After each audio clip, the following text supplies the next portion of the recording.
What's up, y'all, and welcome into the Jack Vita Show. I'm your host, Jack Vita, here from Mesa, Arizona. We're out at spring training, and once again, like I said last week, unfortunately, we have not had time over the last couple weeks to do our weekly recaps.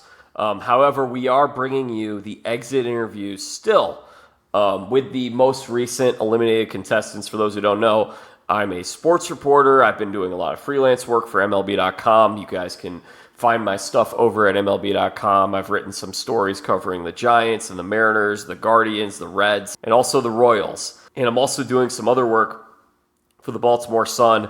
Just did a story on Corbin Burns last week. So you guys can go and check all of that out.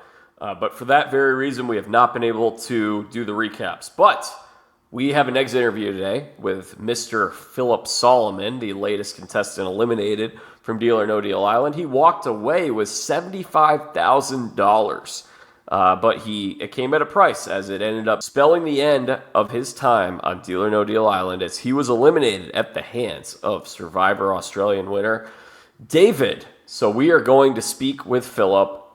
Without much further ado, let's bring him in.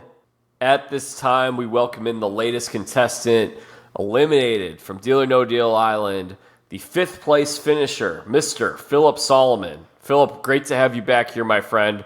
Unfortunately, it's under these circumstances.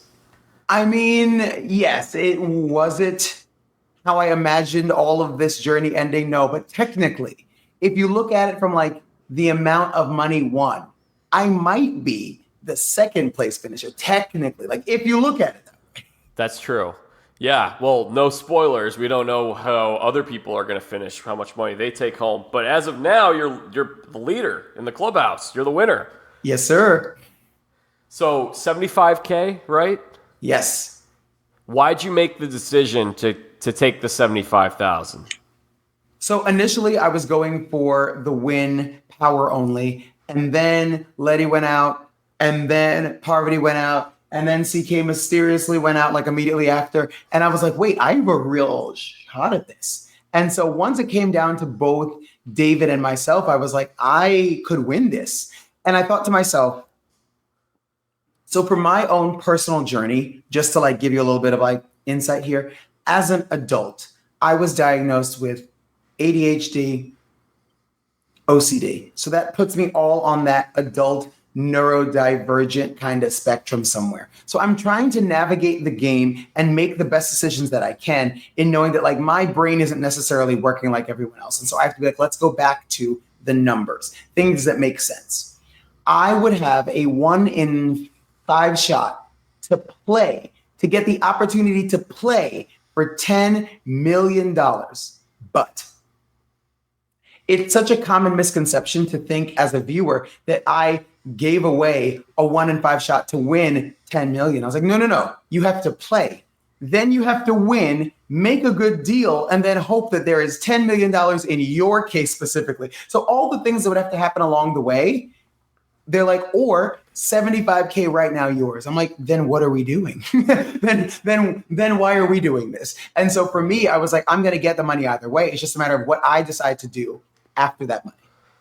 Weighing the probability and all that. Did you think that David was going to protect you, or were you like, I don't know about this? So I genuinely thought that David would protect me because it's hard. As a viewer, it's hard because you don't really get it in the edit. But the conversation that David and I had, like that whole like first thing in the morning, drinking coffee, working out, it looks comfortable because it is. We did that every day from day one. And so all I can really offer you along with that is the idea of in last episode, David says, when they say, who do you trust the most? He says, me. And so you might, as a viewer, be like, how come you don't even know him? But like, we've been hanging out every day. We start our day with each other. And so I think that I did genuinely believe him on that because at the time we were tight enough. And his whole thing was, we can't let a reality show winner win again. They already have too much. Why would we give them more? And so I was like, that to me makes sense. Okay, I'm in on it. That's fine. And so I did know that him and Parvati were close. So I volunteered to go in and play in being like, if you want, I will play and take her out so that the blood will be on my hands over yours. You mentioned the closeness between those two. Are there any sparks flying there? I think that's what the audience really wants to know. I mean, are there any sparks that I saw on the island? No, but I think that it's, I don't know. I think that there were a few moments there that I was like, this is an interesting dynamic. And it's not until I would actually physically stand in between and go, oh, hello, anyone? But like, I mean, I mean that is beyond my pay grade of things to worry about. For sure. So you mentioned that you guys had a good working relationship.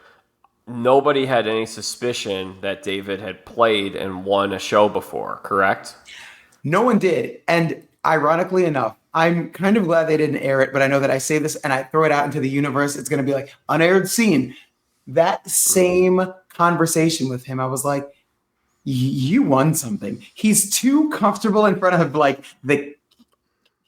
navigating the camera and the mics and stuff. And I was like, you won something. And I was like, it's probably something like Australian Survivor or something. And he's like, do they even have that? And I was like, I don't know. Because again, it's like, it's illegal to watch it in America unless you're like streaming it somehow. Yeah. And so in turn, I was just like, you're probably like an Australian Survivor or something. And because look at him. He doesn't look like he won like Australian Love is Blind. I was like, no, it would definitely be like Survivor or nothing. And he was like, me? Never. And I was like, dude, if you want Australian Survivor, we're not going to speak after this, I promise. And he was like, insane. So are you guys talking now? We are. I think that half of me was upset and disappointed once I found out the truth via a quick internet search. But also, the other half of me has to remember that I'm a reality TV viewer. I'm a fan. And so the sheer fact that Parvati and Dr. Will got elevated up and kind of like held up to the fact that we know their resumes. They got the respect automatically. But David had it too. And the sheer fact that he had to earn his as a civilian with all of us not knowing that he did a show, that says a lot about your likability and who he is as a person and how he still moved in the game, not being able to like offer us reality TV show advice or clout. He just had to play like as him. Entering this next episode, who do you think is playing the best game up to this point? Up to this point, entering the next game, I think that up till this point, probably David. I think that Lete has played a good game, but it's been a hard game.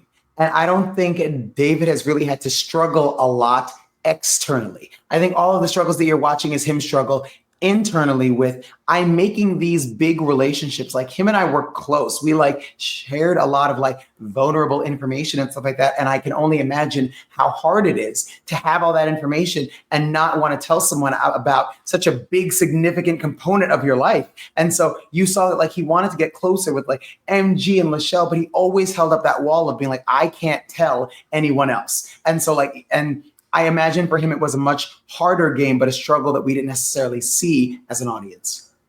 Parvati was exposed for the first time. She had been safe in the first 9 episodes. Is she gone much earlier if she doesn't continue to win safety? Oh, she would have been gone. We all clocked it episode 3, maybe like 2 or 3. But because of just kind of how the game works, that's like the hardest part about playing this game. So many things have to happen in order to eliminate one person. You can listen to all of us as of episode 1 or 2, be like, these reality show people have to go. But again, to make that happen, so many other things have to also happen. Like for me, it would have been easier on the hood race. I helped Lete pick our team, our squad. And although it would have been easier to put Dixon, Parvati, and David on the same side of the race, they're both athletic. So by splitting them up, it gave us an opportunity to get out one either way. So it was one of those things where this is really a game of priorities. You have to be like, okay, we want them out, but first we have to do like this has to take precedence over that in order to make sure that we're in a good spot.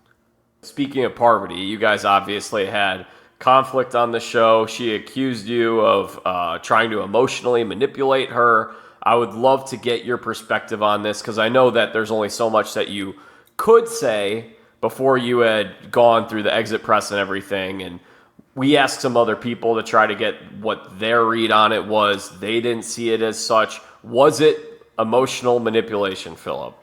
I wish I was as smart as that confessional gave me credit for. The problem with us is that we were not two players disagreeing in the game. That's easy to resolve. You can move on. It's a game. The issue is we were never really working together long term. So what you're watching and listening to are two people disagreeing about a friendship.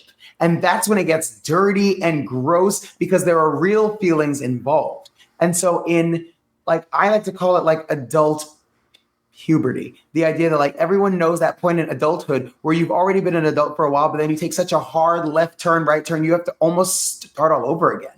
And the reason that we were as close as we were is because she had a public marriage, a public divorce. So now she is kind of navigating the world as this new rock star single mother with this new non-binary partner. I had just left the classroom after 12 years and I was like, without that job, who am I now? And so that's why we really were as close as we were because of the real world stuff. It was never in the game. And so then when the lines got blurred and it was like, hey, remember when you told me this like personal thing about you? That's why we should use it to get Dr. Will out. I was like, whoa. And like, that's when it took such a hard left turn for me.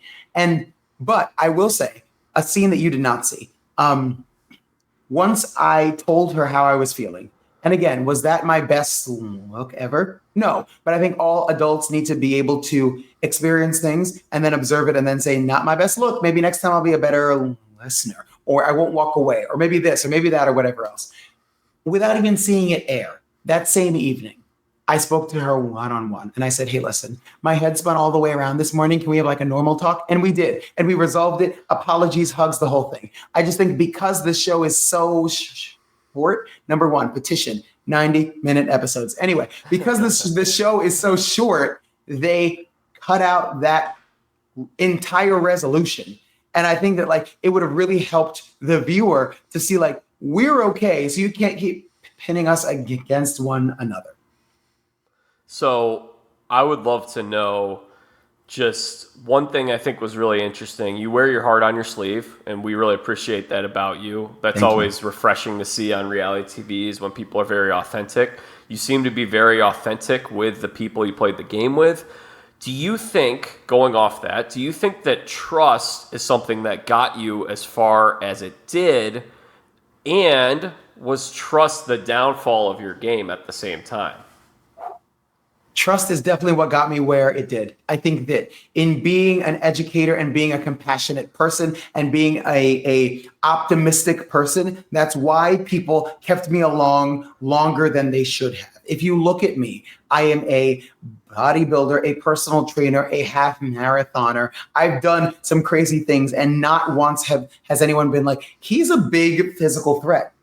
And so in turn, instead, they say, well, like he brings positive energy. He helps me out with this. He supported me. And so like, that's what I set out to do. With that said, I didn't use it as like a chess piece in the game. I genuinely like meeting people and knowing who they are. And so like in getting to do that, do I think the trust was the downfall of my game? All I can say is no. Because if I left that game with more regrets or more angry or upset, then maybe. But I will say, you heard it in the exits speech that I gave on the way out.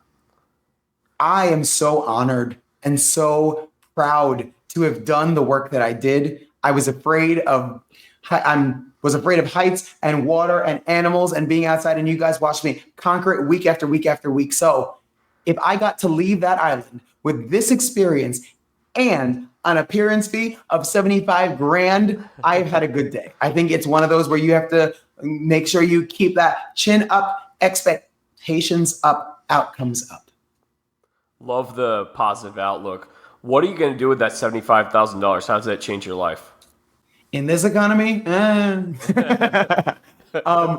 going to probably pay off my car, number one. But number two, I've always had kind of some financial stability as far as my family is concerned. I could never say I was like, we didn't have any money and then we this or that. But it's like things like I've never really gone on a vacation and the destination has never really mattered. I've always tried to be like, okay, I'll go to that place, but like I'm gonna track the flights for like a couple months, a few weeks, or whatever else, and like make sure I get like the best deal or no deal. But like it would be nice to just kind of live and experience, let's say, a life for the next year, knowing that I can really put money into my personal training, LLC, and also like go on an adventure, a flight or two, fly in first class. I flew it once, but I'm not even going to tell. Okay, you know what? It's you, so I will. I flew it first class once, and it was on Spirit, so I don't know if it counts. I'm sorry. Anyway, it's one of those things where, where you're like, it's just enough money to smile a little bit more. And I think that we all deserve to smile just a little bit more. What a great message. He is Phillip Solomon. We got to wrap things up, but before we get you out of here, give us social media handles or anything you want to plug or promote while you're here. Sweet. Hit me up on Instagram, TikTok, whatever it is. P Solomon 12, SOLOMON, the number 12. I can only tell you about the next episode that it gets crazy. And my teaser for you is don't burn bridges if you want to win this game. Awesome. Well, Phillip, thank you so much. It was great having you here. A pleasure, as always, Jack. All right, y'all, that concludes our conversation today with Phillip. It was really nice to speak with him. We had him on the podcast about a month ago, got some insights into his game then. Seychelle was here as well, so it's really fun to hear his thoughts on the game then and then hear him address some things that have happened since and just get a little bit of his reflection on the entire experience. So it was great having Phillip here. We'll be back again next week with another exit interview. Make sure you guys are all subscribed to the YouTube channel here, the Jack Vita Show Entertainment. And we're also on Spotify and Apple Podcasts and wherever podcasts are found. It's Jack Vita Show Entertainment, not to be confused with our sports feed, Jack Vita Show Sports. Go and subscribe to that one if you want our sports content. You can follow me on Twitter, TikTok, Instagram, Facebook, all those. It's at Jack Vita Show. On TikTok, it's at Jack Vita Show Entertainment. So make sure you guys are all subscribed and follow along. And until next time, I'm Jack Vita. Bring in the dancing lobsters.